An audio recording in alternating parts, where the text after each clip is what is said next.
Ouviu-se uma voz que se dirigia a ele: Levanta-te, Pedro, mata e come. Mas Pedro replicou: De modo nenhum, Senhor, porque jamais comi coisa alguma comum e imunda. Segunda vez a voz lhe falou: Ao que Deus purificou, não consideres comum. Sucedeu isto por 3 vezes, e logo aquele objeto foi recolhido ao céu. Pai, nós queremos encomendar a Ti a Tua palavra. Só o Senhor mesmo pode aplicá-la aos nossos corações, abrindo nossos ouvidos, nosso entendimento, para sermos verdadeiramente movidos por ela, transformados por ela. Desejamos não aumentar nosso conhecimento intelectual da palavra, mas desejamos tê-la plantada firmemente em nossos corações, produzindo fruto a 30, a 60 e a 100 por um. Nós confiamos em Ti para toda provisão nessa noite. Dá-nos de Ti. Dá-nos estar em Ti. E dá-nos a consciência de que somos para Ti. Nós te pedimos, Senhor, em nome de Jesus. Amém. Irmãos, na reunião então anterior nós tivemos a segunda abordagem a respeito desse assunto, o corpo de Cristo. Como já tenho dito aos irmãos, esse é um dos sólidos alicerces da revelação bíblica. Tão sólido quanto os outros que já foram tocados. Tão sólido quanto o nosso bom entendimento a respeito do Deus triuno, a respeito da encarnação, a respeito da expiação, justificação pela fé e todos os alicerces que já temos compartilhado. Uma boa visão, uma visão bíblica a respeito da realidade espiritual do corpo de Cristo é fundamental para nós como igreja. Quanta coisa se tem ouvido dizer em nome de igreja que, como temos visto com tristes olhos, não passam de verdadeiras empresas que comercializam a fé e a boa vontade de outros. Mas a Bíblia, graças a Deus, ela contém uma visão clara a respeito do corpo de Cristo. Esse seria, dentro da ordem que temos seguido, o 7º grande alicerce, fundamento da revelação de Deus em toda a Bíblia. Na verdade, irmãos, é claro, a revelação clara do corpo de Cristo se encontra, obviamente, no Novo Testamento. Mas até mesmo no Velho Testamento nós vemos aspectos importantes da relação de Deus com o seu povo, o qual Ele, pela sua graça, uniu a si mesmo. Mas nós só conseguiremos extrair as verdades fundamentais a respeito do corpo de Cristo do Novo Testamento. Fizemos isso na primeira sessão, olhando alguns termos do livro de Atos, que o Espírito Santo usa de forma intercambiável para falar a respeito dos cristãos. Quem são os cristãos? E na reunião anterior retocamos em um desses pontos, aquele aspecto unidos a Cristo. Aparece no livro de Atos algumas vezes. Muita gente se uniu ao Senhor. Por exemplo, naquela ocasião em que Barnabé pregou o Evangelho a alguns irmãos. A palavra diz que ele era um homem bom, cheio do Espírito, de fé, e muita gente se uniu ao Senhor. Essa é uma das expressões muito significativas de Atos, para designar o cristão. Quem é o cristão? É aquele que se uniu ao Senhor. A palavra grega, pistis, significa aderir-se firmemente, colar, grudar. Significa também entregar-se. Significa também render-se. Significa uma entrega voluntária. Fé. Fé aponta para esse aspecto da união com Cristo. Então essa é uma das palavras que designam a nós como sendo corpo de Cristo. Quem somos nós? Nós somos aqueles que pela graça do Senhor foram unidos a Ele mesmo por meio da fé. Uma fé que não está em nós potencialmente. Uma fé que é dada a nós por intermédio do Espírito Santo e da palavra. Pela graça sois salvos por meio da fé. E isso não vem de vós, é dom de Deus. Não de obras, para que ninguém se glorie. Então esse primeiro termo, unidos, Ele é um termo simples, mas ele é muito importante dentro da nossa visão do corpo de Cristo. Aqueles que pertencem verdadeiramente ao corpo de Cristo são aqueles que estão unidos a Cristo. Irmão, essa é a primeira pergunta que você deve fazer. Você está unido a Cristo? Ou você está convencido de algumas verdades sobre Ele? Você está unido a Cristo ou você está unido a um grupo que aqui se reúne? Porque um cristão é aquele que está pessoalmente unido a Cristo. Se você está unido a Cristo, você tem alguns sinais dessa união. Assim como um bebê. Alguém que nasceu, um nascimento natural, ele vai então expressar através da sua vida, porque há vida ali, há vida natural ali, ele foi gerado, então ele vai expressar sinais dessa vida. Ele vai chorar, ele vai rir, ele vai expressar os seus desejos de alimento, de afeto, de aconchego, não é? Da mesma maneira, a vida cristã tem sinais vitais e nós podemos testá-los em nossas vidas. Nós temos tido desejos pelo Pai ou nós temos tido comunhão com Ele nas reuniões. O nosso espírito chora, o nosso espírito clama, nosso espírito geme, nosso espírito se alegra, goza, tem prazer em Deus. Isso é uma realidade para nós. Tudo isso é consequência de uma vida unida a Cristo. Então, irmãos, nós temos que começar por aí. Uma verdade tão simples como essa. Mas tudo que é fundamental é simples. Existem algumas verdades na Bíblia que exigem mais que nós vasculhemos a palavra aqui ou ali para ganharmos alguma compreensão. Mas as verdades mais importantes da Bíblia são as mais simples. Então, o que em essência é o corpo de Cristo?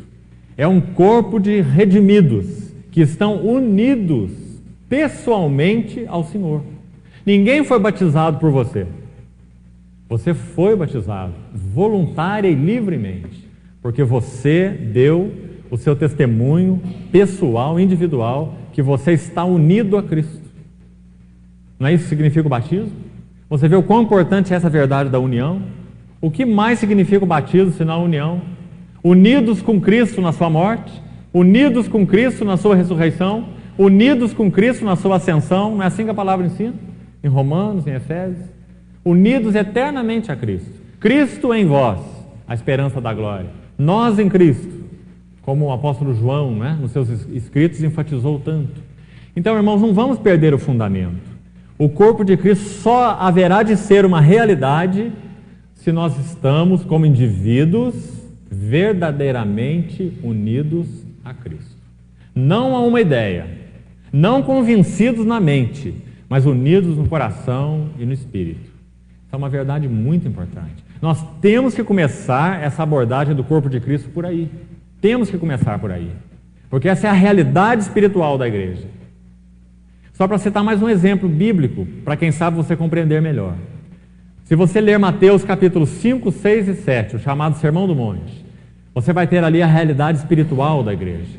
Aquelas são as marcas daquele que está unido a Cristo. Ele tem tido o caráter de Cristo formado nele. Ele não tem mansidão, mas ele tem experimentado Cristo como sua mansidão. Ele não é humilde por natureza, mas ele tem experimentado em Cristo uma vida de humildade e de dependência. Ele não é capaz de voltar a sua face quando é ferido, mas ele tem aprendido pela sua vida de união com Cristo que isso sim é possível, porque Cristo é a nossa vida, e a nossa vida está oculta com Cristo em Deus. Você vê que na verdade o único que vive a vida cristã é Cristo. Nós não somos habilitados para tão elevada vida, só Cristo vive essa vida.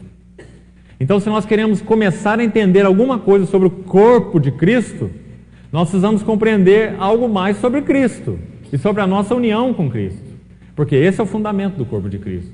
Não são pessoas que aderiram a uma ideia, esses são grupos filosóficos, não é? Não são pessoas que aderiram a uma certa religião, esses são grupos religiosos. Mas o corpo de Cristo se compõe de pessoas unidas a Cristo, simplesmente. Então o livro de Atos usa palavras assim intercambiáveis, unidos ao Senhor. Crentes é outra palavra que aparece em Efésios, para designar os cristãos. A própria palavra cristão, que foi usada no sentido pejorativo no início. Um cristão. Essa palavra vem do nome Cristo, não é? Então, um cristão é aquele que professa Cristo, que segue a Cristo. Discípulos, também é uma palavra importante usada em Atos. Discípulos. Porque todo cristão é um discípulo. E nós não podemos separar Cristo como Salvador de Cristo como Senhor. Não podemos separar. Se nós somos corpo de Cristo, então Cristo é o nosso Salvador e Cristo é o nosso Senhor. E o corpo de Cristo não terá realidade espiritual se não compreender, vivenciar a Jesus Cristo como Senhor.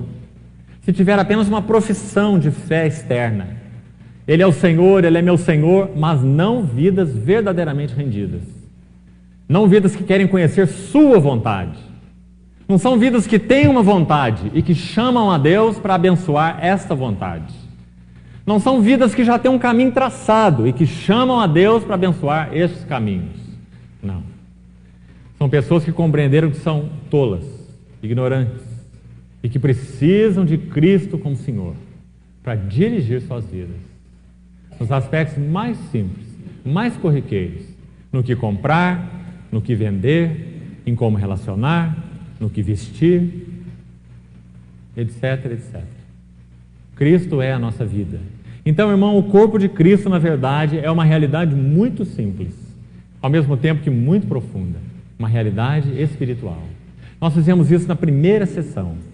Na segunda sessão, a reunião anterior, nós falamos sobre o Salmo 133, aquele lindo salmo, que nos coloca verdades ali embutidas a respeito da beleza do corpo de Cristo. É um salmo que enfoca o corpo, o povo de Deus. Ó, como é bom e agradável viverem unidos os irmãos. Mas como não há como nós tocarmos no corpo sem vermos bem a cabeça, então aquele salmo começa pela cabeça. Embora ele vá falar do corpo. Que lindo salmo, 133. Ele começa dizendo, primeiro ele aborda uma verdade sobre o corpo. Ó, nós falamos tanto sobre esse ó. Quanto está embutido debaixo desse ó, essa admiração, esse espanto? O Senhor redimiu pecadores. Ó, quão bom Ele é. O Senhor redimiu pessoas miseráveis. Ó, esse ó é uma admiração. Ele redimiu pessoas miseráveis. Pessoas que não tinham apenas, pessoas que não apenas não tinham mérito, mas pessoas que tinham demérito. Não é? Inimigos. Ó, quão bom e agradável é viverem unidos. Olha a palavrinha aí de novo, unidos, está vendo? Agora, como esse salmo enfoca o corpo, diz unidos os irmãos, porque o foco é o povo de Deus. Salmo 133. Mas olha para onde que ele vai na próxima frase. É como óleo precioso que desce sobre a cabeça.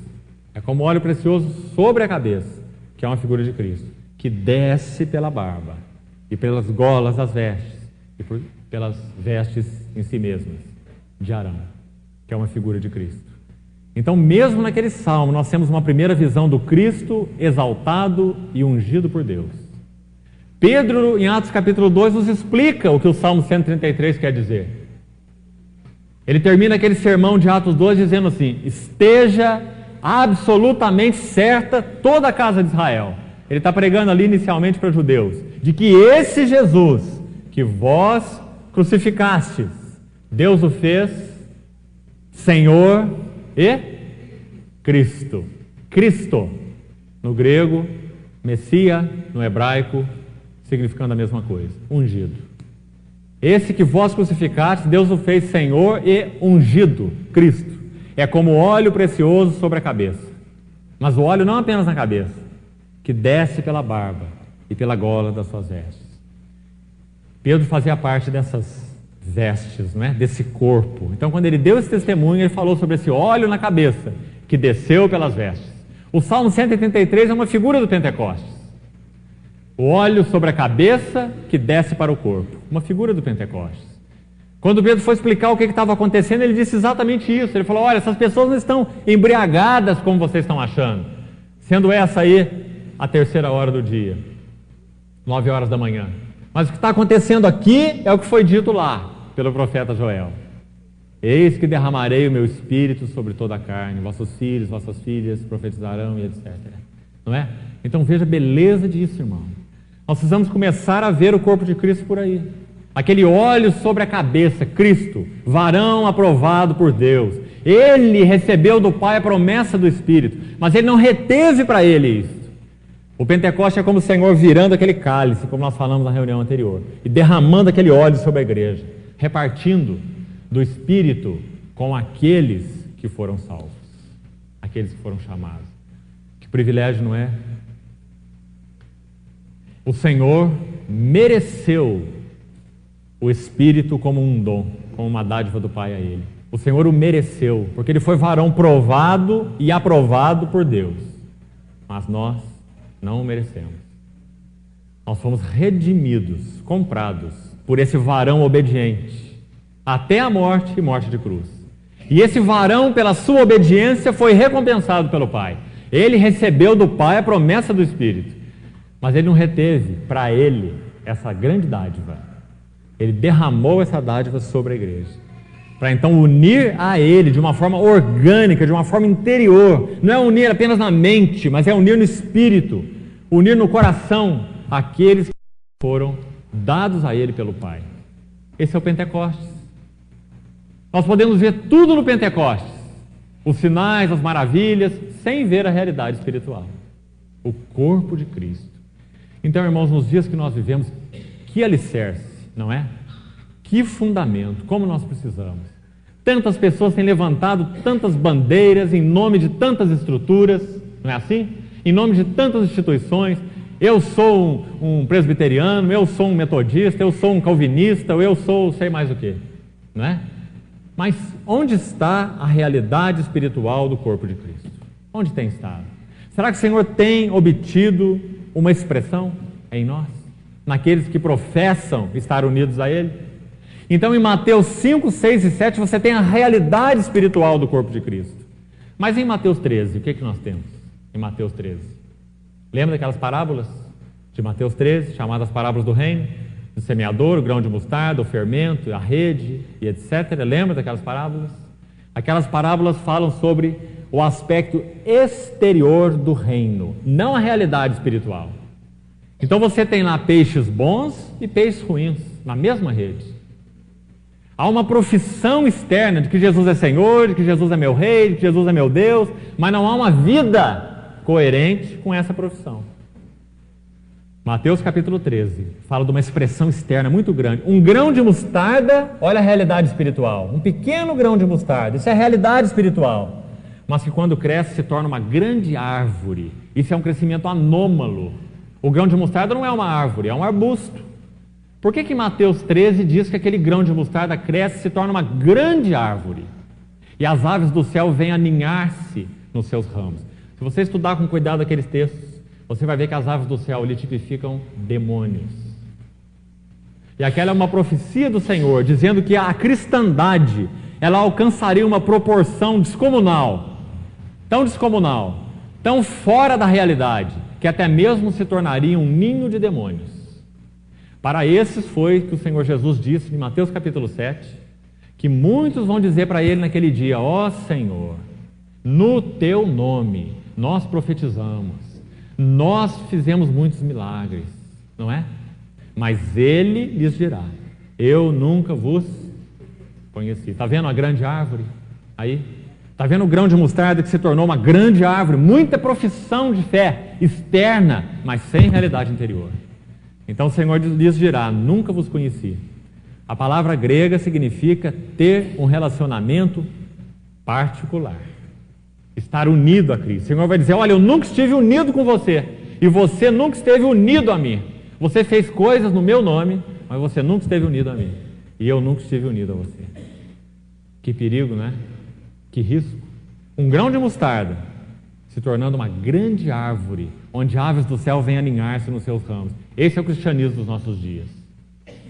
Um cristianismo tão distante da realidade espiritual, não é? Irmãos, nós só podemos voltar à realidade espiritual pela misericórdia do Senhor, por uma resposta dos nossos corações a essa tão grande misericórdia. Uma resposta. Hoje, se ouvirdes a sua voz, não endureçais os vossos corações. o que nós temos feito com o que o Senhor nos tem falado. A voz do Senhor é tão delicada, né? É a pomba sobre o cordeiro. É o cicio suave e tranquilo na porta da caverna de Elias. Não é o trovão, nem o relâmpago, nem o vento impetuoso, mas é o cicio suave e tranquilo na porta da caverna de Elias. É a pomba sobre o cordeiro. Será que nós temos, irmãos, conseguido distinguir essa voz? Será que nós temos obedecido essa voz em particularidades de nossa vida? Obedecido nas diretrizes de nossa vida diária, obedecido no nosso falar, obedecido no nosso andar, obedecido em sinceridade de coração? Será que temos? Nós sabemos que o nosso problema não é que o Senhor não fale, né? Mas é que nós não ouvimos adequadamente. Então nós precisamos sim da misericórdia do Senhor, de um soprar do Senhor, de um derramar no Senhor, para que haja vida nesse corpo, essa esfera de profissão de fé nesses dias. Irmãos, nós não podemos esperar apenas esse ato soberano da parte de Deus, esse soprar do Senhor sobre a sua igreja, não. Nós devemos fazer como Noé. Enquanto não chegou o tempo em que o Senhor enviou o seu juízo através do dilúvio, manifestamente, Noé não estava parado. Noé não estava dizendo: Senhor, tem misericórdia, eu estou aqui, faz de mim o que o Senhor quiser. Mas Noé estava obedecendo. Ele estava trabalhando a arca por 120 anos. A obediência testada. Ele obedeceu 120 anos, até que o Senhor veio e julgou a terra. Será que nós somos capazes de obedecer um dia? Uma semana? O Senhor nos tem chamado para a obediência. Essa é a nossa parte como corpo de Cristo. A soberania de Deus nunca vai ofender a responsabilidade humana.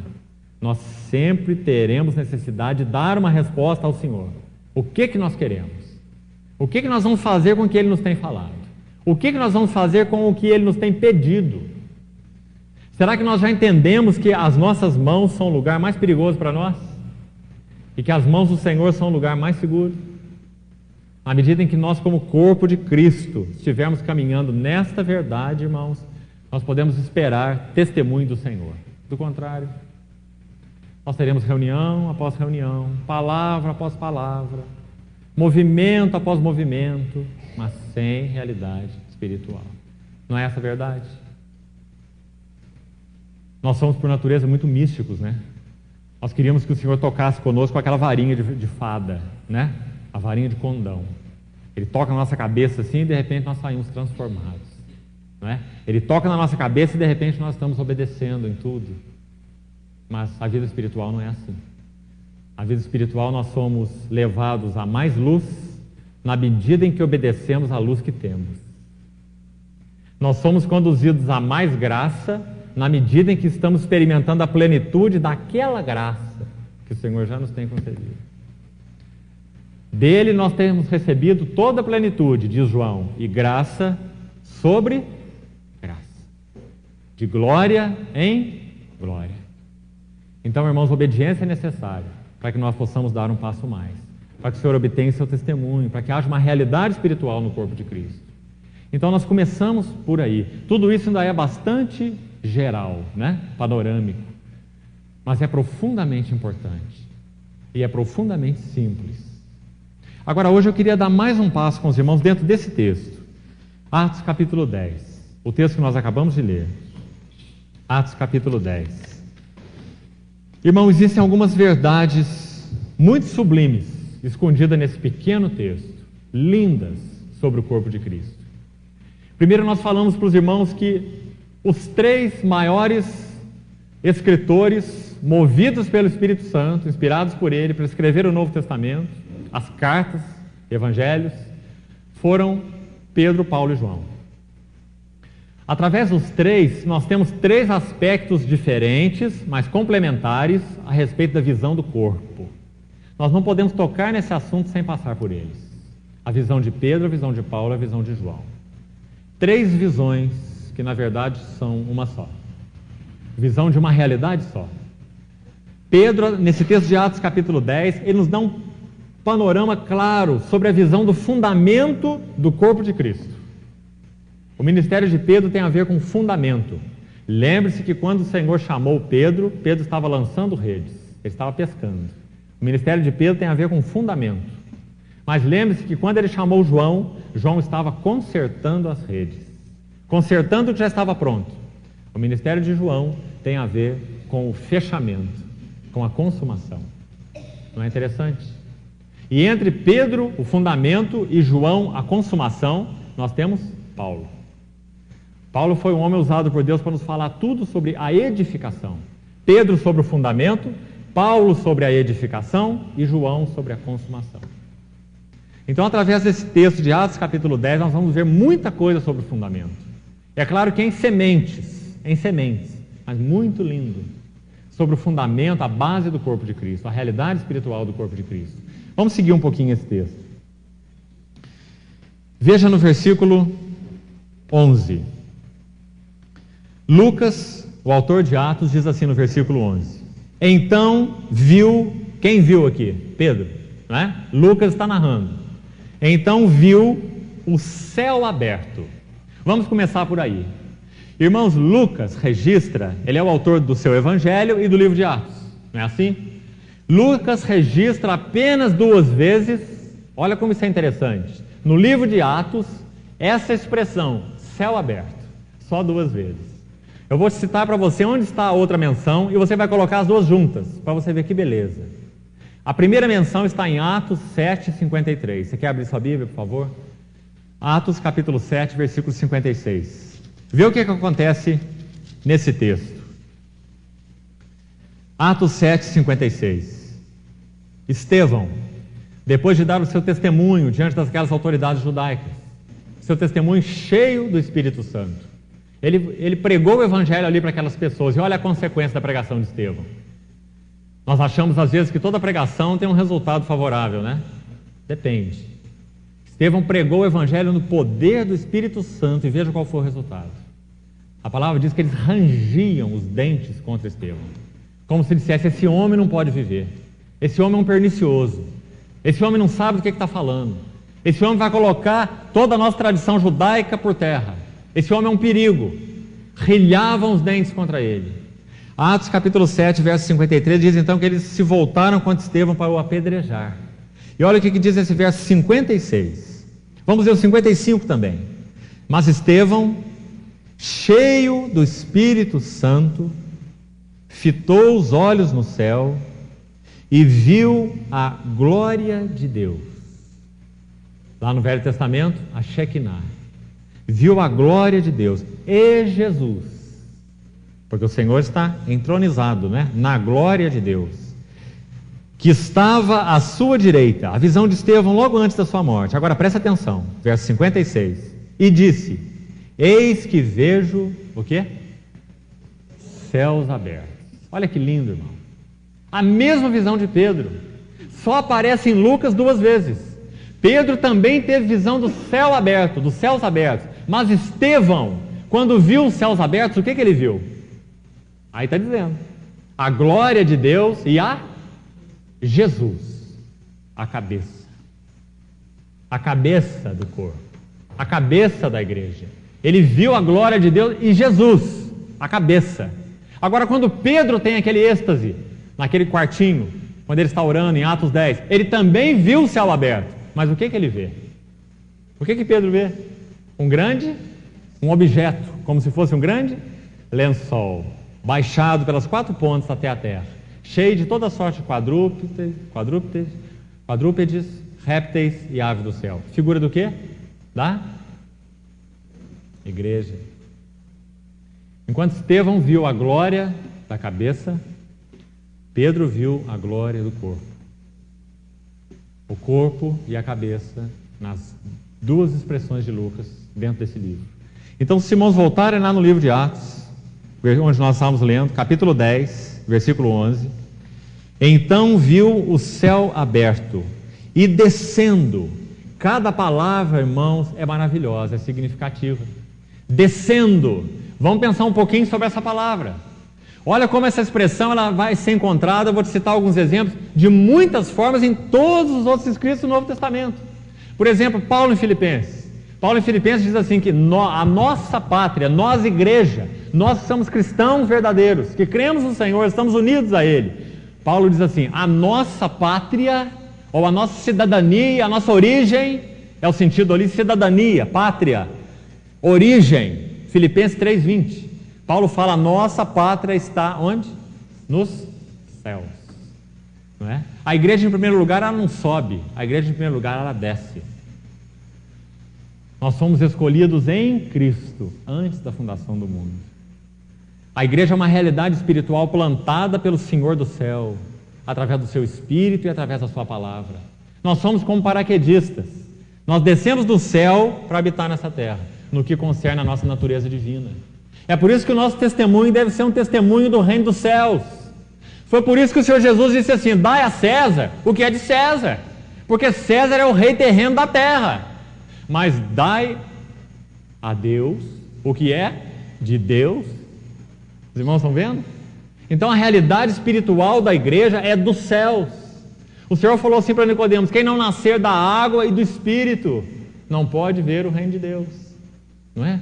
Então, irmão, que coisa importante, você vai encontrar isso de formas diferentes por toda a Bíblia, que a origem da igreja está nos céus, antes da fundação do mundo, em Cristo, como diz Efésios.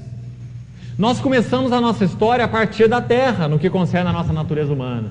Mas no que concerne a escolha de Deus, a nossa história começou na eternidade. Eleitos em Cristo antes da fundação do mundo. A igreja é um povo celestial. Então, irmão, nós somos governados por que tipo? Falsa. Então, permanecei nele, em Cristo, como ela vos ensinou. Esses são cidadãos do céu.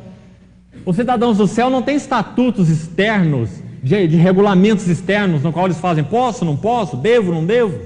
Nós recebemos a orientação do céu através da palavra escrita, sim. Mas nós não temos a palavra escrita como nosso livro de regra, apenas. Nós temos uma unção interior que nos ensina a respeito de todas as coisas, que confere com o ensino de Deus através da palavra. Essa é a vida dos cidadãos do reino. Mas não é a vida da religião. Na religião nós queremos uma lista, né? Do posso, não posso, devo, não devo, como fariseu. Né? Então, irmão, essa palavrinha descendo, ela fala muito. Vou te citar um outro exemplo, figurado, mas muito lindo. Você lembra da Torre de Babel? A Torre de Babel não começou do alto para baixo, claro, ela começou de baixo para cima. Eles foram erguer uma torre. Aquilo fala de todo o sistema religioso, pois Babel foi onde se iniciou todas as religiões do mundo, não é? Ali na Mesopotâmia, na Babilônia, a origem de todas as religiões do mundo. Tudo que é oposto a Deus se originou ali em Babel, naquela planície de Sinear, não é assim? Então eles começaram a fazer uma torre, e aquela torre começava embaixo. Eles não usaram pedras, porque pedras fala da obra natural de Deus, da edificação de Deus. Eles usaram tijolos, tijolos fala da obra do homem. Ele diz, vamos fazer tijolo, vamos queimá-los bem, e vamos fazer para que eles fiquem bem sólidos, bem rígidos, bem queimados, e vamos construir uma grande torre, cujo topo chega até os céus. Gênesis capítulo 11. E lá está escrito assim, para que fique célebre, seja célebre, celebrado o nosso nome, não o nome de Deus, não o nome do Salvador, mas o nosso nome. Esse é a Babilônia. Essas são todas as religiões do mundo, não é? Irmãos, quando você olha para o corpo de Cristo, você vê que ele não é construído de baixo para cima, ele é construído de cima para baixo. Pedro viu como que um lençol descendo. Por que não foi subindo? Porque a igreja é uma realidade celestial. A natureza da igreja é celestial. Nós somos um povo celestial. 1 Coríntios capítulo 15, você se lembra? Finalzinho de 1 Coríntios 15. Assim como trouxemos a imagem do que é terreno, Adão, nosso pai terreno, assim devemos trazer também a imagem do que é celestial. 1 Coríntios 15. A natureza da igreja é celestial. Irmão, essa é a igreja. Nós não somos um povo convencido. Nós não somos um povo que achou que agora acertou o caminho. Nós somos um povo que foi unido a um Salvador pessoal, de uma forma muito pessoal. Ele é o nosso Salvador. Nada poderá nos separar do amor de Cristo. Nem a morte, nem a vida, nem anjos, nem principados, nem demônios, nem poderes, nem angústia, dor, perigo, espada, nada, nem qualquer criatura. Nós estamos unidos a Cristo. Essa é a realidade espiritual da igreja, né? Do corpo de Cristo.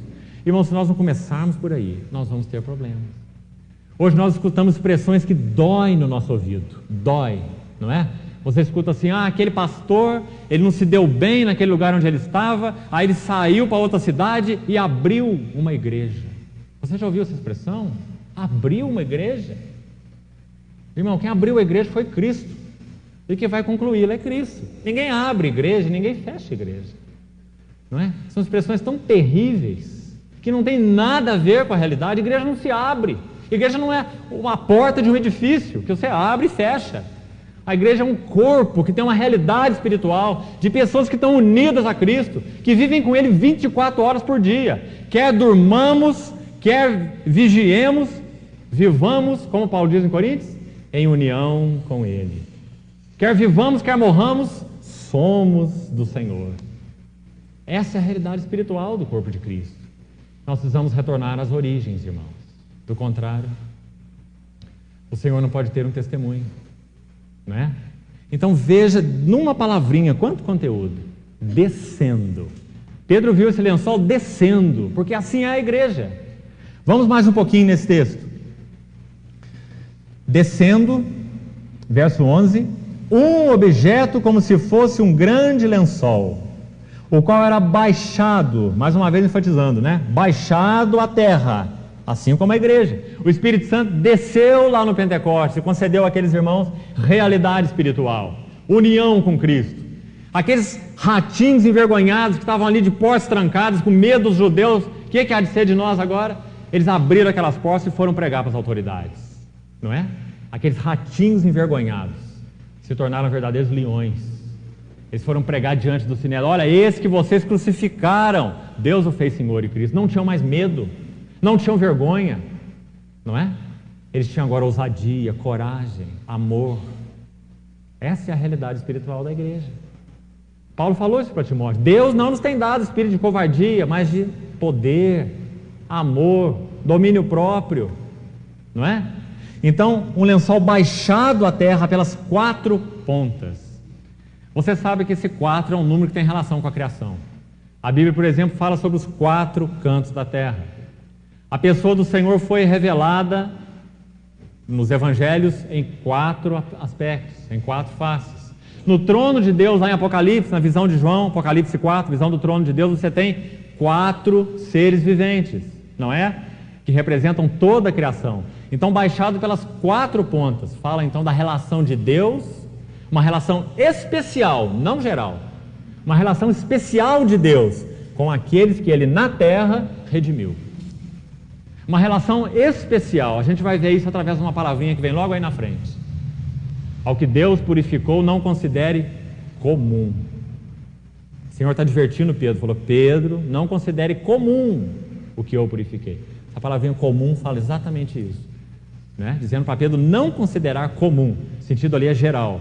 Pedro, não considere geral, que esses são apenas aves, répteis, quadrúpedes. Isso não pertence à generalidade, isso pertence à particularidade, isso é meu. É como se o Senhor falasse para Pedro: Pedro, isso é meu, mata e come, isso é meu, são os meus filhos, os meus redimidos, mata e come. E Pedro falou: Senhor, mas são imundos, eu jamais toquei em coisa imunda, porque eram animais, aves imundos, que o judeu não comia, figura dos gentios. O Senhor ia mandar Pedro pregar o evangelho na casa de Cornélio. Cornélio é um gentio, Cornélio é um quadrúpede, Cornélio é um réptil. Pedro considerava Cornélio um imundo. Então, para o Senhor preparar Pedro para ir para a casa de Cornélio, ele mostrou a realidade espiritual da igreja. É como se ele dissesse: Pedro, a igreja não é uma realidade judaica. Pedro, ela não é nem mesmo uma realidade gentia. Pedro, a igreja é uma realidade espiritual, que se compõe de judeus, gentios, bárbaros, civilizados, de toda raça, de toda cor. Aqueles que eu escolhi. Então, irmão, veja o impacto dessa visão no coração de Pedro, né? O próprio fato daquele objeto descer diante de Pedro já devia produzir nele um espanto, não é? Porque eram coisas imundas para ele. Então veja que visão, irmão, com relação à igreja. O que é a igreja? Nós temos que começar pela visão de Pedro, para depois irmos para a visão de Paulo. para depois terminarmos com a visão de João. Não dá para começar por João, tem que começar por Pedro, porque Pedro vai mostrar todo o impacto da graça salvadora de Deus, né? Eu e você estamos dentro desse lençol. Nós não somos judeus por natureza, nós somos gentios. Eu e você estamos dentro desse lençol. Você também é um quadrúpede, um réptil, uma ave imunda. Nós estamos dentro desse lençol. Então Pedro ouviu do Senhor sobre esses, né, que somos nós. Ao que Deus purificou. Esses somos nós também, os imundos purificados.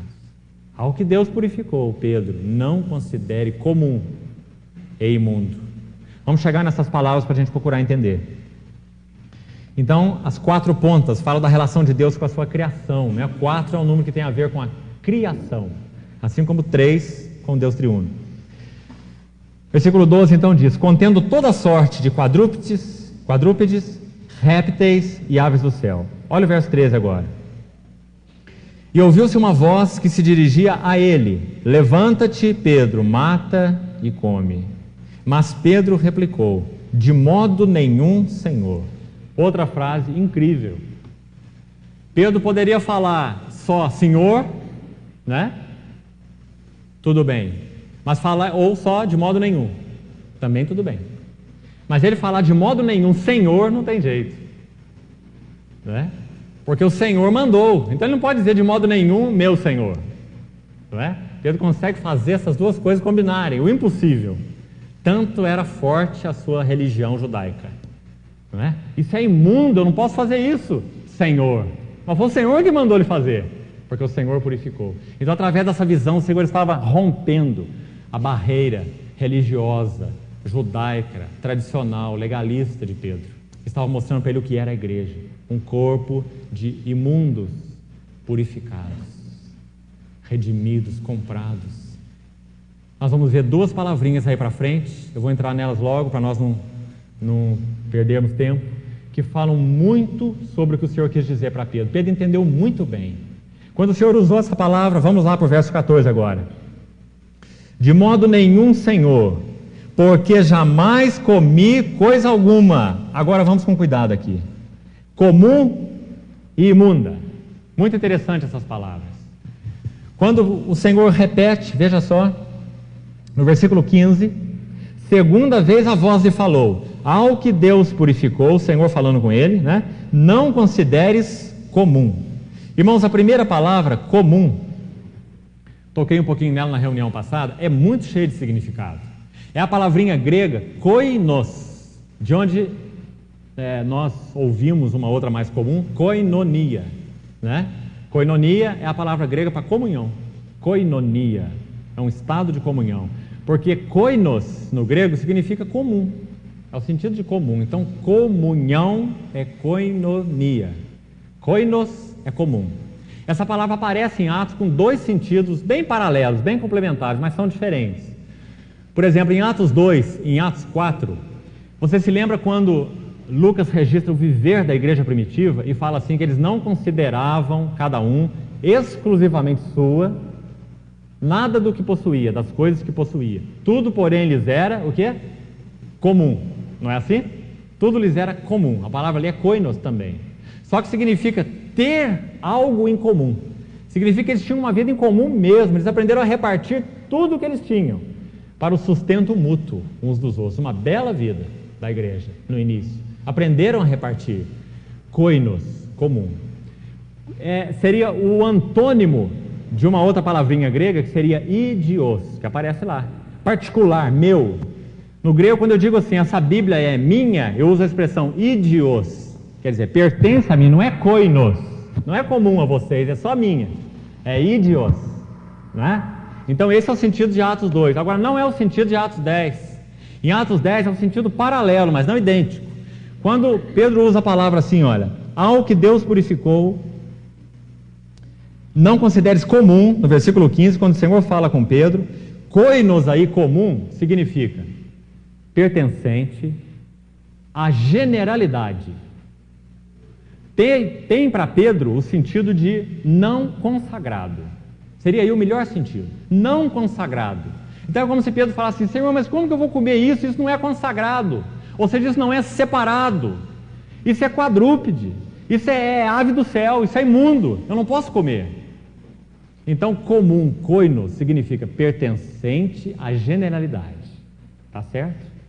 Quando o Senhor corrige Pedro, no versículo 15, ele usa o negativo, ele fala, não consideres koinos.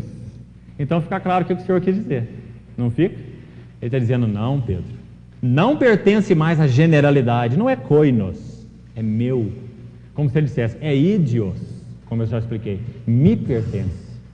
É consagrado a mim, mata e come. Não considere comum, koinos. Muito significativa essa palavra, não é? Nós citamos na reunião passada que Pedro aprendeu essa lição muito bem. Não é Pedro que está ouvindo isso aqui do Senhor? O que ele escreve na epístola dele? Lembra? 1 Pedro 2, ele está escrevendo para os cristãos em geral. Aquela epístola é chamada de universal, para todos aqueles que creem no Senhor. 1 Pedro 2. O que Pedro fala lá no verso 9? Vós, porém, sois, está falando da igreja, raça eleita, está vendo? Não é pertencente ao geral, é eleito, é separado. Sacerdócio real. Nação, o que é santo? Separado. Nação santa, não é koinos, é ídios. Pertence a mim, o Senhor, não é? Nação santa, povo de propriedade exclusiva, nada mais claro. Onde que Pedro aprendeu isso? Na visão de Atos capítulo 10. Ao que Deus purificou, não consideres comum. Que coisa, que impacto aquilo teve, né? No espírito de Pedro. A outra palavrinha para nós terminarmos por hoje, imundo. Olha que palavra forte que Pedro usa. Pedro vê aqueles animais e fala, Senhor, de jeito nenhum, isso não é só comum, como ele falou, né? Não só pertence ao geral, à generalidade, mas é imundo. Agora a palavra grega é akatartos, ou akatartos, não sei como pronuncia, akatartos, ou akatartos. A significa sem, né, no grego, akatartos, ou katartos, sem pureza. Por que eu estou citando essa palavra no original? Não é só para os irmãos ouvirem um pouquinho de grego, não. É porque ela é muito significativa. Porque tem duas palavras no grego que têm o mesmo sentido de puros. Mas veja, aqui o Senhor quis usar para Pedro. Uma das palavras é agnos, H-A-G-N-O-S, agnos. Essa palavra significa puro, também. E katartos também significa puro. Quando Pedro falou assim, isso é imundo, ele falou akatartos, quer dizer, sem catartos, sem pureza, impuro. Tá certo? Os irmãos estão compreendendo? Então tem duas palavras no grego para puro. Uma é katartos, a outra é agnos. Mas a palavra agnos, para citar um exemplo, se você tomar um copo de vinho e misturar água pura, a água não vai contaminar o vinho, tá certo? A água vai só diluir o vinho, porque a água é pura. Você não pode olhar para aquele vinho misturado com água e falar, é impuro. Não é impuro. Está apenas misturado, mas continua puro. Está certo isso? Mas o Senhor não usou essa palavra agnos. Ele usou a palavra katartos. Ele quis dizer mais do que puro. Ele quis dizer sem mistura. Porque se você coloca água no vinho, aquele vinho é agnos. Ele está puro, mas está misturado com água. Mas, então aquele vinho não é katartos, porque ele tem água. Se fosse katartos, ele não teria nada, só vinho. Você viu o que o Senhor falou sobre a igreja? Que a igreja aos olhos dele ela não é mista. A igreja aos olhos do Senhor não é misturada com nada. A igreja se compõe apenas de Cristo. Cristo é a nossa vida. O que Paulo fala em Colossenses? Cristo é tudo em todos. Está vendo? Cristo é tudo, katartos, não agnos. Não é Cristo misturado comigo, é só Cristo. Não vivo eu, mas Cristo vive em mim. Que lindo, irmãos. Foi assim que o Senhor constituiu a igreja. Nós só temos condições de viver a vida cristã por meio de Cristo. É a vida de Cristo em nós. Mas o Senhor fez isso. É isso que nós precisamos ver em Atos 10. Comum e imundo, né? As palavras que Pedro usa. E o Senhor contraria Pedro. Ele fala, não, Pedro, não é nem comum, Não está mais na generalidade, está na particularidade, é meu, né? E nem é akatartos, impuro, e nem agnos, misturado com qualquer coisa, mesmo que não seja impuro por isso, mas é catartos, é um povo puro, é um povo que eu purifiquei, com o meu próprio sangue, é meu. Eu olho para esse povo e não vejo iniquidade alguma. Lembra de Balaão falando isso? Lá em Números 23, quando ele subiu naquele monte? Do alto das penhas eu vejo Israel. É um povo que habita só. O Senhor não viu iniquidade em Jacó, não contemplou o pecado em Israel. Essa é a visão do Senhor, por causa do sangue. Ao que Deus purificou, não consideres comum. Irmão, se isso não é capaz de dar descanso, se isso não é capaz de dar segurança para a nossa vida cristã, o que é capaz? Suas orações, suas esmolas, sua frequência na reunião, seus dízimos, sua leitura da Bíblia, suas boas obras, tudo isso é um lixo imundo diante de Deus. Esse era o judeu por natureza. Você só pode ter segurança pela obra de Cristo, pelo que Cristo fez.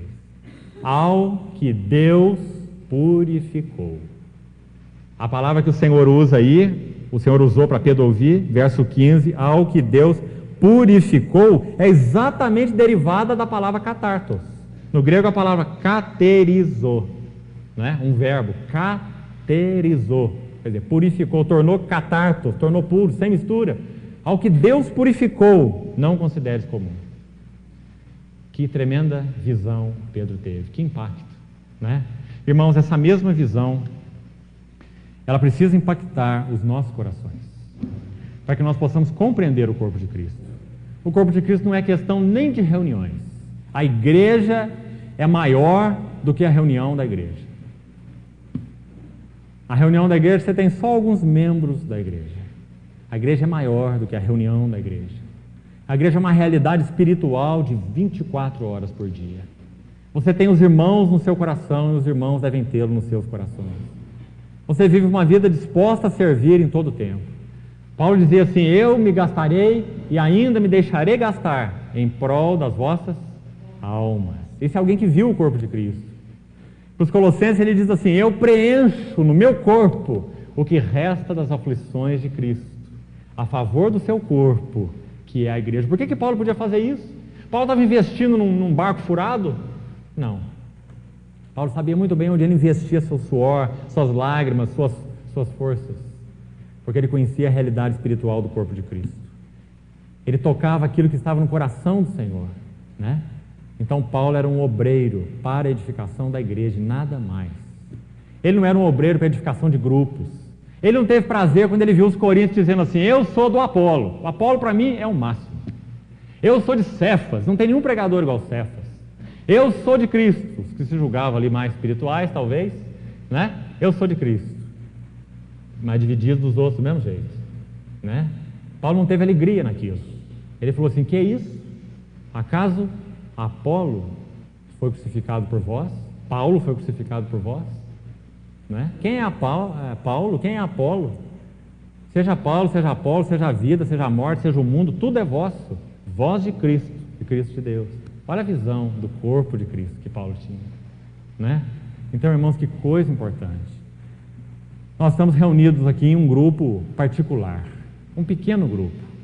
Mas se essa visão do corpo de Cristo não nos governar, nós estaremos divididos de nossos irmãos nessa localidade. Nós estaremos levantando a nossa bandeira. Há um tempo atrás estava escrito lá de fora aqui do nosso local de reunião, comunidade evangélica, não é? No início nós achamos que seria interessante identificar esse local aqui, como eu já disse, para não parecer um depósito de bomba, né? Um depósito de munição, né? Isso aqui parece um galpão, né? Então nós escrevemos lá alguma coisa para identificar que isso aqui era um local de reunião. Mas o Senhor nos deu condições, sensibilidade para entender que nem isso era bom, né? Nem isso era bom. Não é bom se identificar com nome nenhum, não é? Porque a igreja é uma realidade espiritual.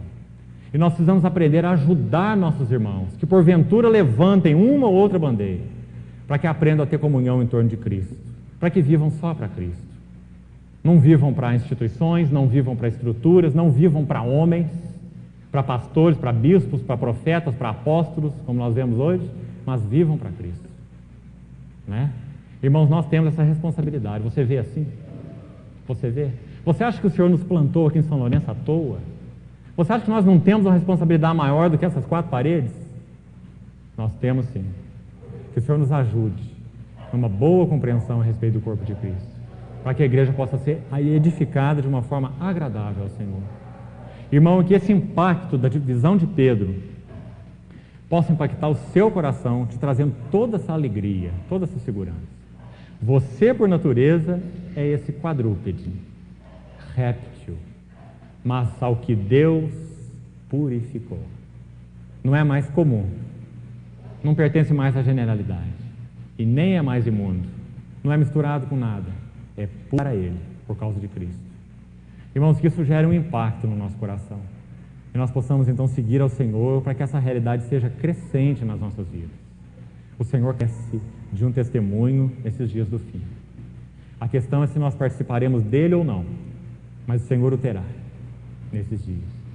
Então que nós tenhamos esse coração de obedecê-lo, de responder a Ele, para que sejamos edificados juntos, como igreja, nesse testemunho para o Senhor. Amém.